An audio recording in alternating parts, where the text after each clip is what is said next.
Hilda Baci etiero mfunkete yankpe mufonangan sitem Edika Ikong. In translation, today I'm going to teach you guys how to make Edika Ikong soup. Now I know a lot of us struggle with this particular soup because half the time when we're done, we're left with an ocean and vegetable. But I promise you, after this video, you're going to become a pro. So without wasting any more time, let's get cooking.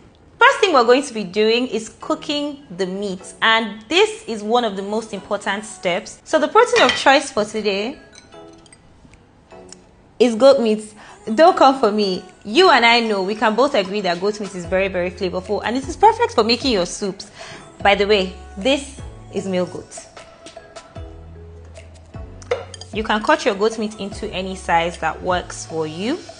I also have some shaki here. This has already been pre-cooked, but it is not 100% done. It's about 80%, so it's going to do the rest of the cooking with the goat's meat. I have here my cow skin, aka ikbaudo. And the reason why you want to cook all these things together is so, you know, they marry themselves and they release as much flavor into the stock as possible. I have here okporoko, and this is dried stockfish head. The head of the protein, cause of the brain, has more flavor, more aroma. Literally, it has more of everything in it. So when you're trying to get more from like a particular protein, go for the head.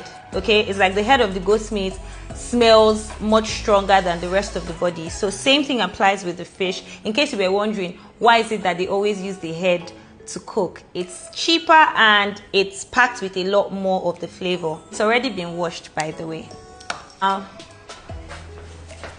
This part is very important. Season your stock, season your meat. A lot of us do this thing where we just cook the meat with salt and seasoning, and you know, try it first, and if it doesn't work for you, by all means stick to what you've been doing. But I'm more than certain that it's going to work. So I have here some blended onions, and I also have here blended pepper and onion. So what I have here is red rodo, yellow rodo. So it's a combination of these two, and I'll say this is like a fire mix when you're trying to make any type of soup. Now the quantity of this pretty much depends on how spicy you want your soup to be. But I'm going to start small because this recipe is in 2 steps. So for now, this is more than enough to cook the meat. And my seasoning of choice for today is my Asun flavored, my Gino Asun flavored seasoning cube. So feel free to substitute for the Gino pepper chicken because that works perfectly as well. I'm not going to be using any salt because, like I said before, this already has sodium in it. But if you feel more comfortable or more confident using salt, by all means do that. You know, when they're teaching you and they say season to taste, season to suit your own taste buds. So if you want to use just one seasoning cube, by all means do that. Now that this is done, I'm going to be putting water in this. Now I know somebody will say, oh, how about you just allow the meat to cook in its own juices? And the reason why I don't necessarily have to do that here is because with this recipe and with what I'm doing, I'm going to be allowing this water that I am putting here cook down. It's going to cook and it's going to reduce until it is very thick. So what you're trying to achieve when you're letting the meat cook in its own juices and all, I'm still going to achieve that by allowing it to cook with the liquid that I'm putting in here until it reduces completely. So we're going to give this a mix.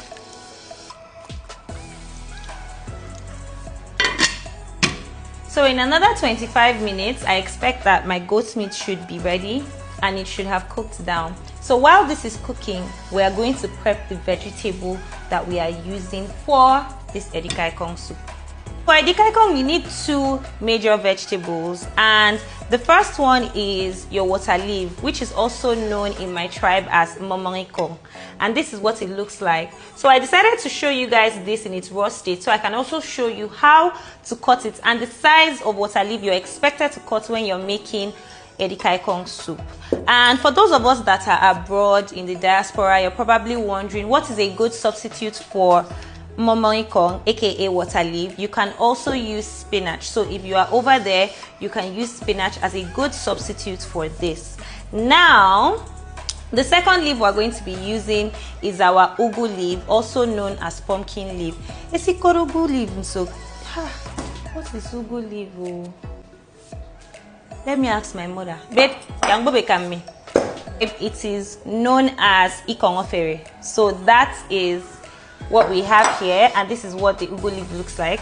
And this has already been washed. Now, as the years progressed and I kept making this soup, one day I just experimented. I had leftover uziza and I used it in the soup, and it elevated the flavor of the soup so much that I added it to my recipe. So you can add this. Now this isn't compulsory, but if you have it, I would recommend that you add it and just even try and see if you like it. So I have here uziza leaf, and this is just the quantity you would need is just a garnish. What is the ratio of water leaf to ugu leaf when you're making Edika Ikong soup? And my honest answer to you, based on what I have practiced, is 60-40%. Now 60% to the water leaf and 40% to the ugu leaf. And the reason why is because water leaf tends to wilt, which means you need a little bit more of it when you are making this soup, because when you use it, a large chunk of it is going to wilt, you know, in the pot. So that is why you need more. So I would recommend that you use 60% water leaf and 40% ugu. So for instance, if you are buying 500 naira water leaf, which is supposed to be like one, you know, head in some places, I would recommend that you buy like 200 naira ugu. But now I'm going to show you how to prep your water leaf. You don't need to do too much here. We're just going to pick it up. So you want to pick up a decent amount, and for this one we've already removed all the flowers for, but yeah, so here we are. It's important that your leaf, both your ugu and your water leaf, is very small, like you cut it into very small pieces. Okay, so just focus on what I'm doing, because nyeneke di mbakara sendi dan explain him. So make sure that your knife is sharp. If you see somebody nice in the market that can cut this for you, please let them cut it. But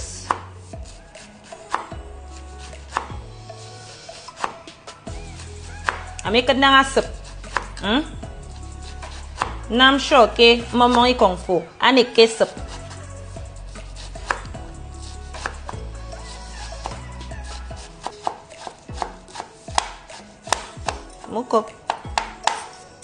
Sorry, I'm going to be speaking small Efik and Ibibio inside this thing.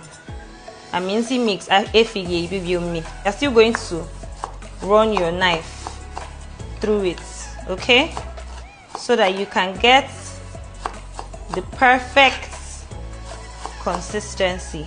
Now I recommend that you wash your water leaf before you cut it, because of how tiny it is. If you cut it first before you wash it, you're going to lose a lot of the leaf in the process of washing. So please wash first and then cut after. Mbok kasi kong. Nte si kong nanga fon, si kong nanga sup. Uriasi be name. It's from the Ikong you start to know. And Ikong me is perfect. So we are going to move on to the next one. So we'll hold this all together.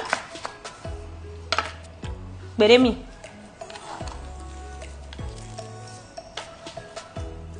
So you can see the difference in consistency for the leaf. This one is much tougher than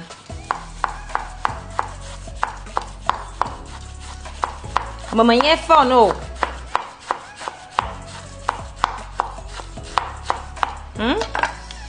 Let me not see you cutting your own and it doesn't look like this. So I'm done with the vegetables. I went ahead to cut my uziza because the process is actually the same. And just take a look. Oh, I made a mess. But can you see? See how tiny this is? This is how the ugu for your Edika Ikong soup should look. So come here.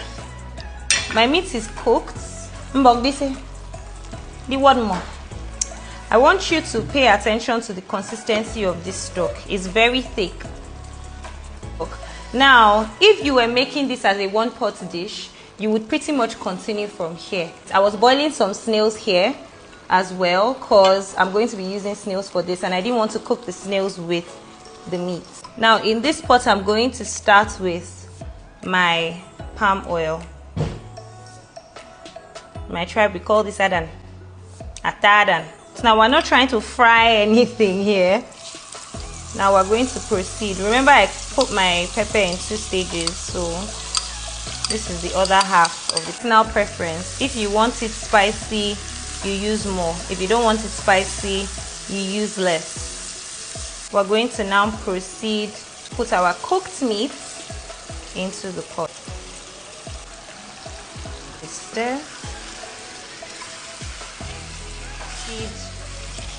With adding my crayfish. And if you notice, I added the crayfish before I seasoned it because crayfish has a lot of flavor and taste. Okay, so you want to do crayfish first before you proceed with seasoning, so you know how much. That way you prevent making salty food. So I'm going to take that my thick stock. Can you see it? Just a little bit of it.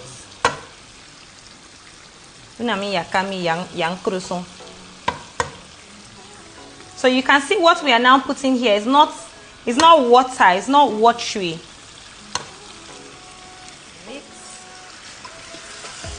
I'm just trying to let everything marry together. Next up, I'm going to be adding in the water leaf. To be adding in the uziza leaf because I need the flavors of that to come out. I'm going to add in my unshelled periwinkles and lafish. So with this in, we're going to give it a good mix.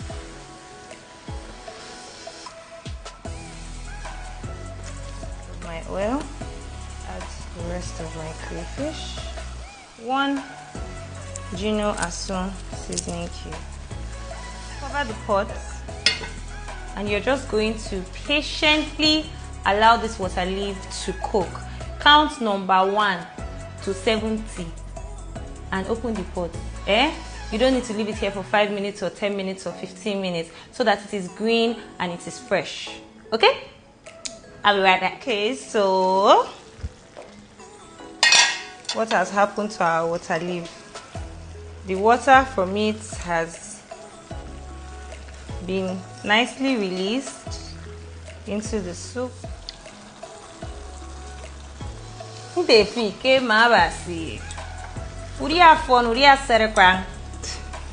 So finally, I'm going to add in my ugu leaf. If you have any questions, you can ask me in the comment section, okay? This is your ugu, You don't need it to cook here for too long. Here behind this soup is that it's supposed to be fresh, it's supposed to be green, it's supposed to give you blood, you know, and all that good stuff. So the soup is ready. It was quick, well, kind of quick and easy to make. Now, if you have any questions, put them in the comment section. I'll be more than happy to answer you. With this recipe, if you follow it step by step, just as I showed you, I promise you, you would never have a problem making vegetable soup. Even your enemies, it can't stop this efere from being very sweet. Okay? If there's anything you want me to teach you how to make, you can also put that down in the comment section. I'm going to show you what it looks like plated with the swallow I'm about to make for my tasters to eat. So, was this helpful?